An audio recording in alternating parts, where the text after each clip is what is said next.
읽는 것이 굉장히 중요하겠다. 그런 말씀을 드립니다. 자, 다시 한번 여러분들 다리를 조금 움직여 보실게요. 지금 이 자리가 여러분들 계신 게 조금 힘드실 수 있습니다.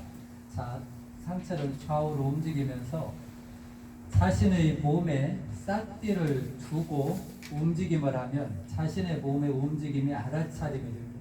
그래서 내가 허리가 아프면 조금만 움직일 수도 있고 조금 부드러우면 조금 많이 움직이실 수 있습니다. 자, 알아차림 하면서 자신의 몸을 움직여 보십시오. 네, 앞뒤로도 움직여 봅니다. 앞뒤로 움직이면서 내 몸이 부드러우면 앞으로 충분히 숙이고 뒤로 넘어가면 벌러덩 넘어질 수도 있습니다. 자기를 알아차리면서 앞뒤로 움직여 보십시오. 네, 잘하고 계십니다. 자, 이제 몸을 좌우로 한번 살짝 비틀어 보실게요. 살짝 비틀어서 자신의 몸을 알아차림 해봅니다.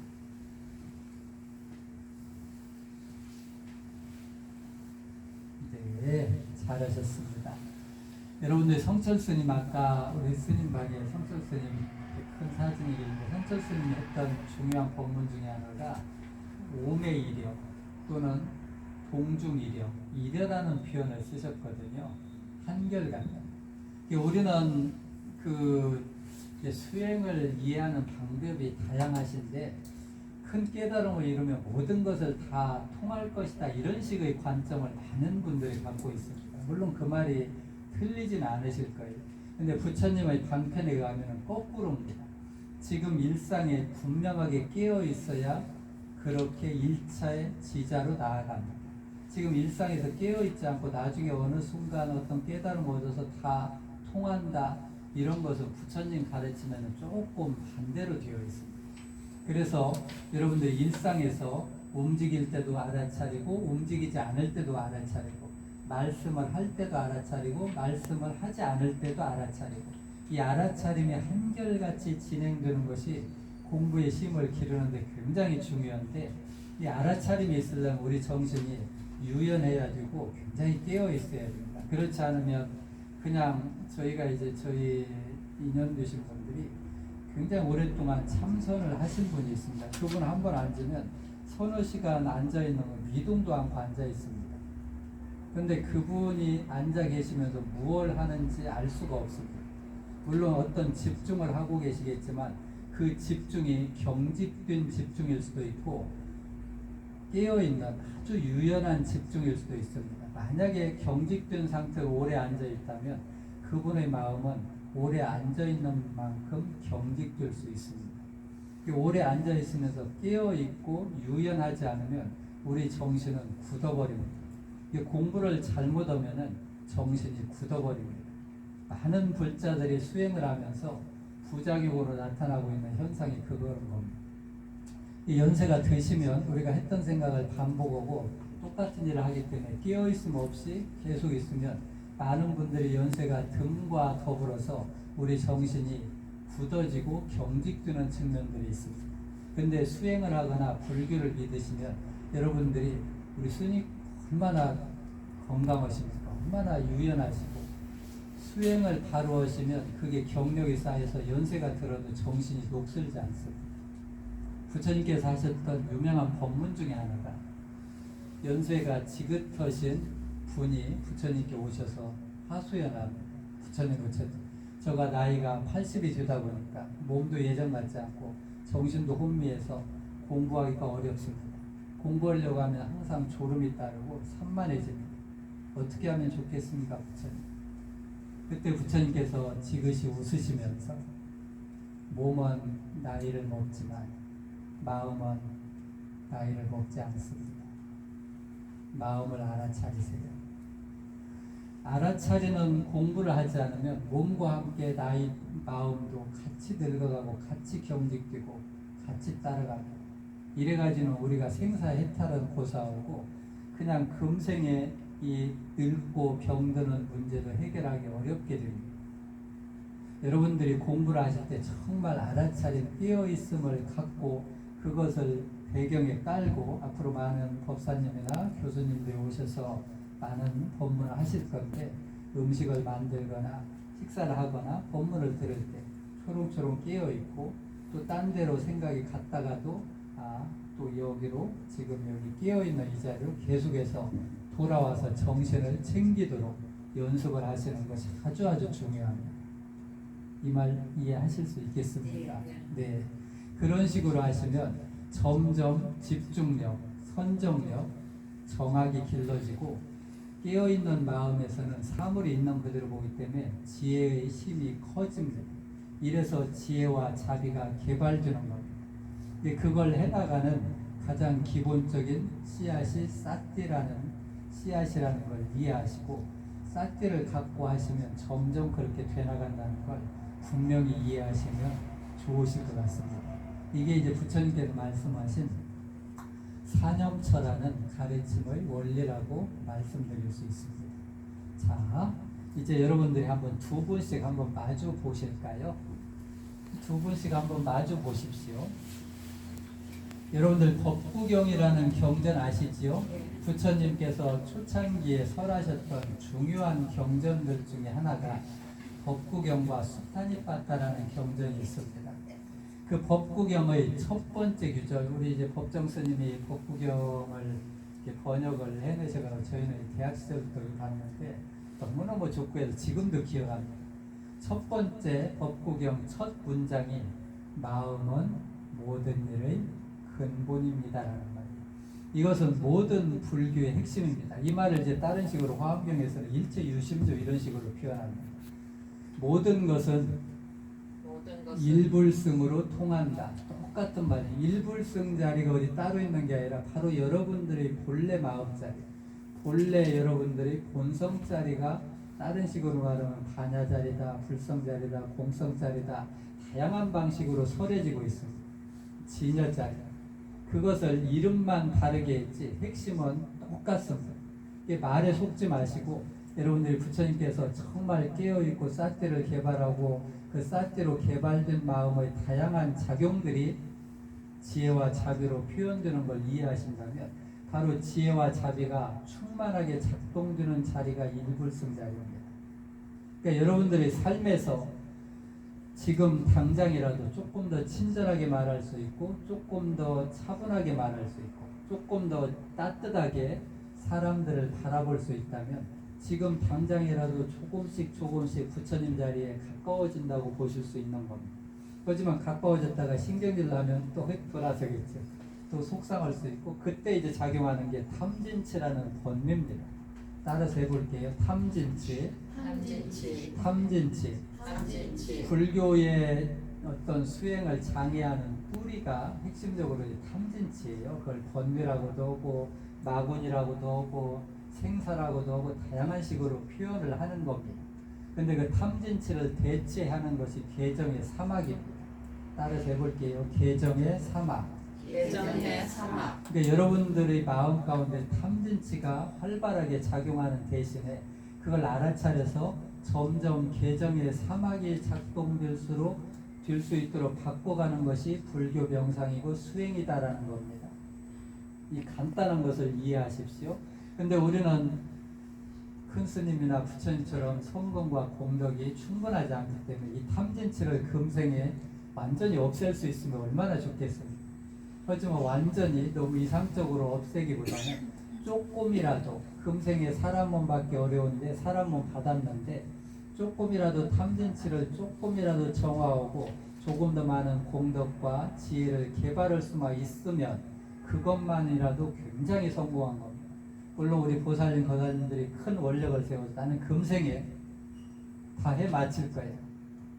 탐진치를 완전히 없애고 뿌리째 뽑아내서 아라한이나 부처님을 이룰 거예요. 이렇게 하셔도 괜찮습니다. 그런 원력은 굉장히 좋지요. 근데 너무 원력이 크고 그러면 우리가 힘들 수 있으니까 그냥 한 발짝만 나가는 겁니다. 어제는 성질을 10번 냈다면 오늘은 한 9번만 내도 성공하는 겁니다. 어제는 나쁜 말 했다면 오늘 좋은 말 한 가지만 해도 성공하는 거거든요. 그래서 우리 마음 가운데 탐진치가 일상에서 작용할 때 알아차림을 하는 것이 굉장히 중요합니다. 내 알아차림이 어떻게 이제 옛날에는 저희는 막 큰 깨달음 무엇이 부처인가 막 모자 화두를 들고 이목 보고 엄청난 얘기를 했는데 그건 좋은 거지만 너무나 크다 보면 나하고 상관없이 저 먼 하늘에 있는 것처럼 느껴집니다. 그래서 큰 스님이니까 그렇게 되겠지 하고 나하고는 상관없는 것처럼 여기는데 불교 수행은 그런 게 아닙니다. 바로 여러분들이 누구도 대신할 수 없는 자신의 탐진치를 알아차려서 자신이 그것을 정화하고 줄여나가는 것이 불교 수행입니다. 이 일은 아무도 대신할 수 없습니다. 부처님은 그걸 할 수 있는 방법을 말씀하고 계십니다. 자, 지금 두 분 마주보라는 것은 그 실습을 하기 위함입니다. 자, 어떻게 하는지 한번 해볼까요? 자, 여러분들 마음에 친절 또는 사랑 또는 따뜻함을 한번 기억해 보십시오. 그냥 눈을 살짝 감으시고 내 마음 가운데 자비심을 한번 담아 보십시오. 자, 숨을 깊게 마시고 천천히 내쉬면서 내 마음 가운데 착함, 선량함, 친절함 또는 자비로 그 느낌을 한번 기억해 보시고 그 느낌이 어떤 느낌인지 스스로 이런 느낌이 있었지. 맞아. 우리 친정엄마가 나를 힘들 때 꼭 안아주셨어. 나의 사랑하는 배우자가 지금은 안 그럴 수 있지만 옛날엔 정말 나를 편하게 해줬어. 그때 느낌. 또는 부처님전에 오셔서 기도하고 절할 때 정말 어떤 것하고 비교할 수 없는 편안한 느낌, 푸근한 느낌, 그런 느낌들을 기억해 보십시오.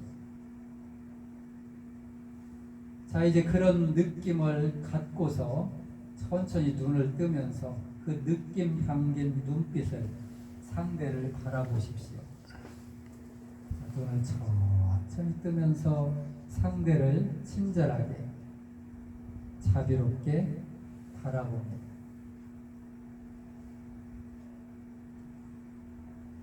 앞에 계신 분 바라보기 어려우면 눈을 감고 하셔도 되고요. 이거 쉬운 것 같아도 그래서 여러분들이 마음속에 우리는 금방금방 알 수 있습니다. 이 쌀때는 돈이거든요. 금방금방 알아차릴 수 있어요. 돈우돈수, 돈우점수, 이론 교수님들 막 논쟁도 하는데 그 논쟁거리가 아닙니다. 수행을 해보면 논쟁을 하등의 이유가 없습니다. 자, 지금 여러분들 마음에 친절이 있는지 스스로 알아차려 보십시오. 약간의 어색감, 당황함이 있을 수도 있습니다. 마음이 있는 걸 그대로 알아차리면 합니다. 자, 이 실습할 때는 약간 좀 불편하실 수 있습니다. 거사님, 보살님이 하시면 그래서 괜찮으시면 우리 거사님이 이렇게 앞쪽으로 한번 살짝 움직이시고 우리 보살님이 저 뒤쪽에 보살님하고 같이 한번 해보십시오. 이 실습은 우리 불교를 일상에서 어렵지 않게 풀어가는 방식입니다. 아니, 직접 해보시는 게 굉장히 도움이 되십니다. 어려운 깨달음 얻으려고. 상순보살이 그 어린 씨하고 마주보라고. 저 옆에 의자에 가서 같이 의자에 앉아서 하시면 됩니다. 우리 네, 올라가셔서 의자에 가셔서. 상순보살 어제 앉아. 우리 거사님 서로 마주 보시고. 지금 이제 연세가 되시면 이렇게 앉아 계신 게 평소 때 훈련하지 않으신 분들은 굉장히 힘들 수 있습니다. 그래서 의자를 필요할 때는 꼭 활용하시고요.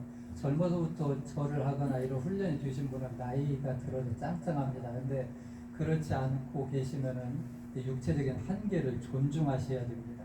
억지로 앉아 계시다가 굉장히 힘드실 수 있거든요. 그래서 여러분들이 육체가 앉아있던 의자에 앉아있던 바닥에 앉아있던 별로 중요하지 않습니다. 마음이 지금 이 순간 친절하냐 깨어있을 수 있느냐 이것이 핵심입니다. 육체는 육체에 맞게 여러분들이 충분히 고려해서 힘들면 기댈 수도 있고 다리를 뻗을 수도 있고 억지로 참지 않으셔도 됩니다. 저희들이 젊은 사람 트레이닝 시킬 때는 훈련을 시키지만 연세 드셨을 때는 충분히 고려해서 이렇게 하시고 그리고 할 수 있다면 저희 할머니가 93살에 돌아가셨는데 돌아가시는 날까지 108배를 하셨습니다. 참 이거 저가 이제 할머니 덕에 부처님이 인연이 되었고 또 제가 부처님 공부를 해보니까 너무 좋아갖고 할머니한테 이러이러해서 이렇게 하면 좋다더라, 스님께서 좋다고 하시더라 이래 했더니 그날부터 당장 108배를 하기 시작하시는 거예요. 그래갖고 새벽 3시나 4시나 일어나시면 꼭 절을 하시더라고요. 근데 절을 안타가 갑자기 뭐 힘든데 연세가 드셔도 천천히 알아차리면서 아주 천천히 하면 오히려 몸이 살아납니다. 근데 절을 좋다고 젊어서부터 1000배, 하루에 1000배, 5000배, 10,000배 하는 분도 저는 많이 봤어요. 그런 분들이 절 좋다고 하다 욕심을 하다가 다리나 허리 탈난 분도 많습니다. 이게 몸을 알아차림 없이 욕심으로 하면 탈이 납니다. 이게 정말 알아차림과 함께 지혜롭게 수행을 하시고 지혜롭게 닦아가지 않으시면 여러분들이 정말 열심히 절에 다니고 오랫동안 수행을 하더라도 제대로 된 씨앗을 심어서 가꾼 것하고는 거리가 멀어집니다.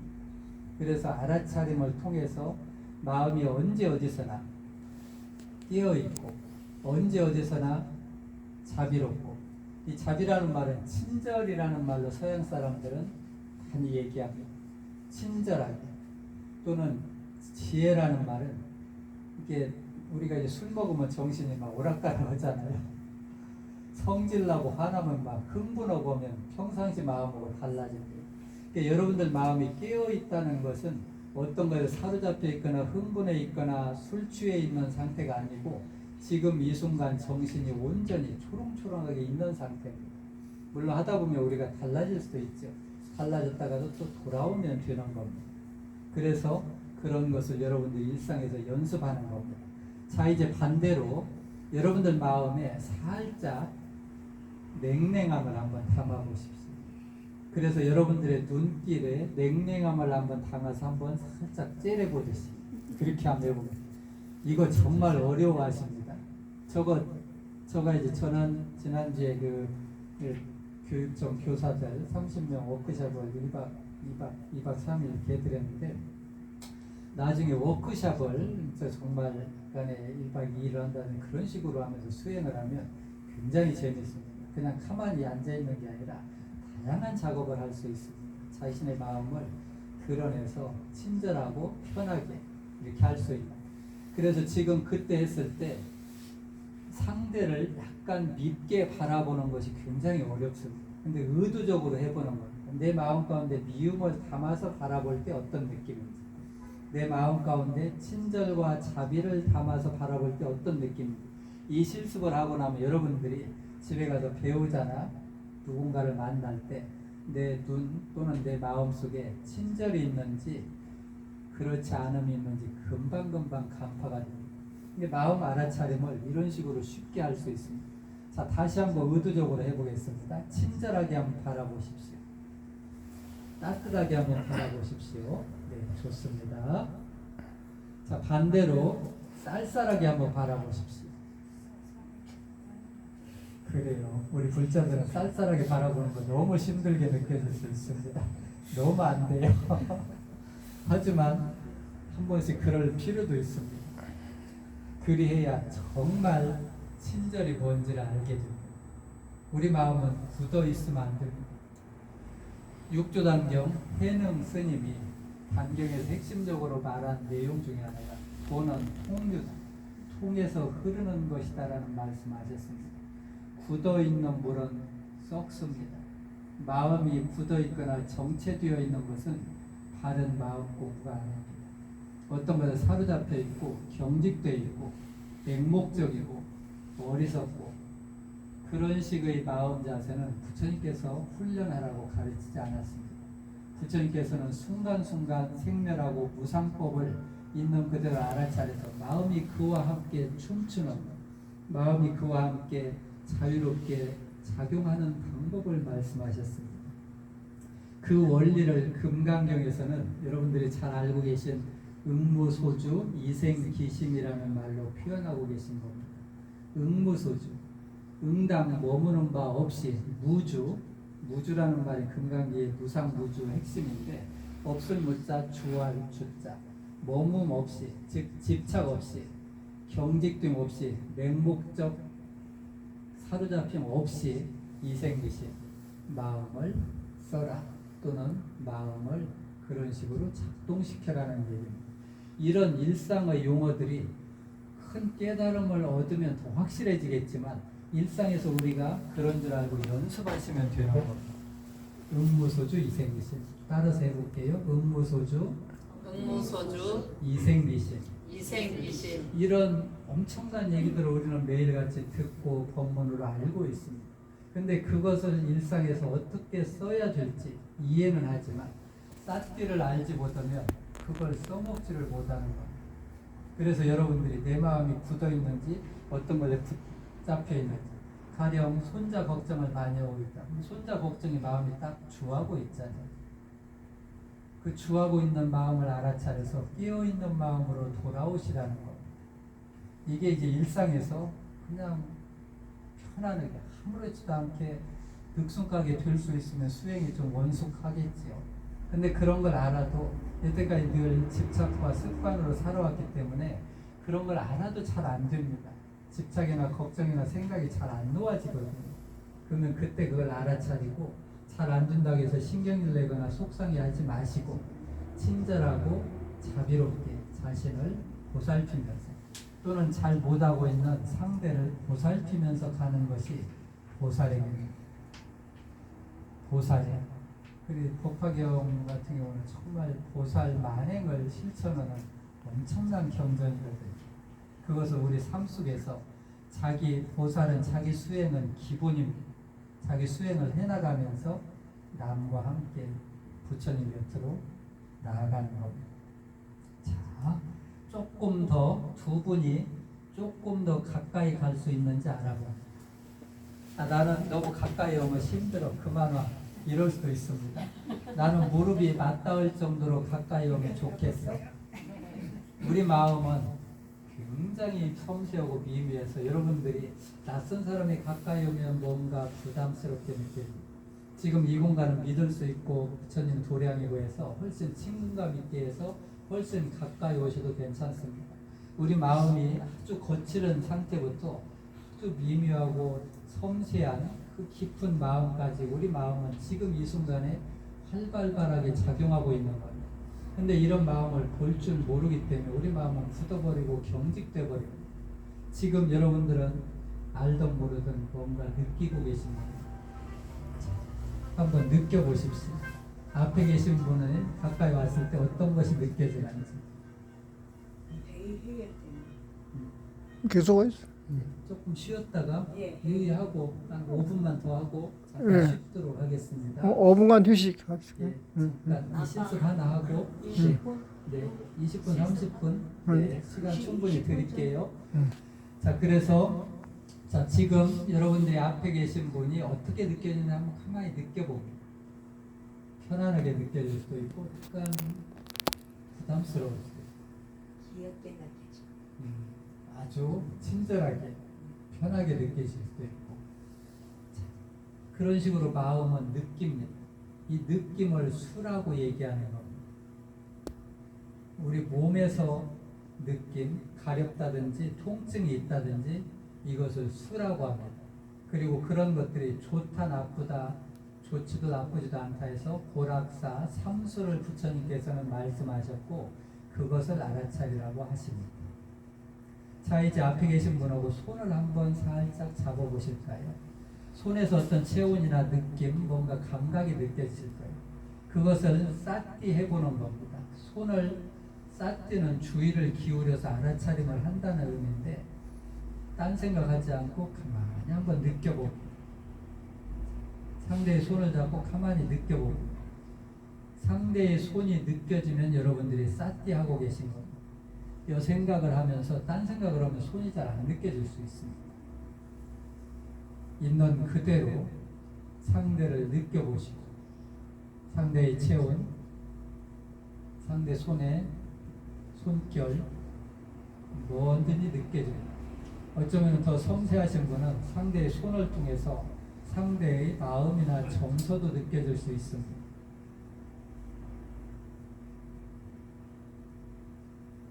자, 이제 괜찮으시다면 살짝 둘이 허그를 해볼 수 있습니다. 살짝 한번 안고 토닥토닥 서로 해보십시오. 자, 토닥토닥 하면서 상대를 느껴봅니다. 상대가 숨 쉬고 있는 것도 느껴보시고 체온도 느껴보시고 토닥토닥 해주면서 혹시 상대에게 대해서 좋은 말, 생각나는 말, 격려하고 싶은 말이 있으면 서로 친절하게 해보십시오.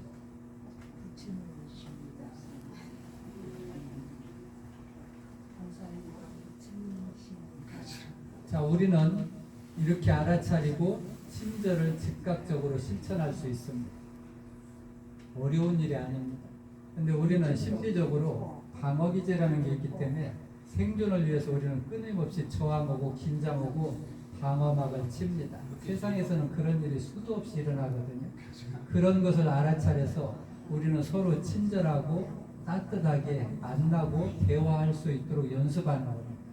지금 이 불교대학에 여러분들이 혼자 오셨지만 다음 주나 가능하시면 부부간에 같이 오셔서 스님 법문 듣고 가르침 들으시면 집안이 완전히 바뀝니다. 이것은 혼자 해도 좋지만 같이 하시면 부부가 같이 하면 아이들은 그대로 바뀝니다. 좀 더 어릴수록 좋고 그리고 연세에 계시면 손자들이 바뀝니다. 그래서 부처님 가피는 나중에 먼 훗날에 다음 생에까지 안 가고 금생에 갚이는 한만큼 즉각으로 효과가 옵니다. 그게 사띠의 효과입니다. 자, 다시 한번 상대 얼굴 한번 보시고 여러분들이 중요한 부처님 마음을 사띠로서 개발하는 겁니다. 이걸 개발하지 않으면 내 마음 가운데 불성이 있는지 없는지 모르고 그냥 살다가 소중한 몸 받고 그냥 한생 어떻게 될지 모릅니다. 다음 생 어디로 올라갈지 모르거든요. 부처님 인연 만났을 때 우리 큰 스님 정말 덕 높으시고 훌륭한 큰 스님 만났을 때 그 끈 놓지 마시고 정말 열심히 정진하셔서 여러분들이 금생에 돌아가실 때 참 잘 살았다, 참 좋았다 그런 말 하실 수 있도록, 그리고 돌아가실 때 땅 누가 가져라, 집 누가 가져라 이런 유언도 필요하지만 정말 어떻게 사는 것이 정말 중요하다. 부처님 말씀 한마디라도 여러분들의 삶에 체험해서 살이로서 죽어서 몸뚱이에서 살이 나오는 거 별로 안 중요합니다. 여러분들 마음에서 맺힌 중요한 가르침 한마디, 그걸 여러분들이 자손들에게 전할 수 있으면 참 좋을 것 같습니다. 자, 잠깐 쉬었다 가겠습니다. 감사합니다.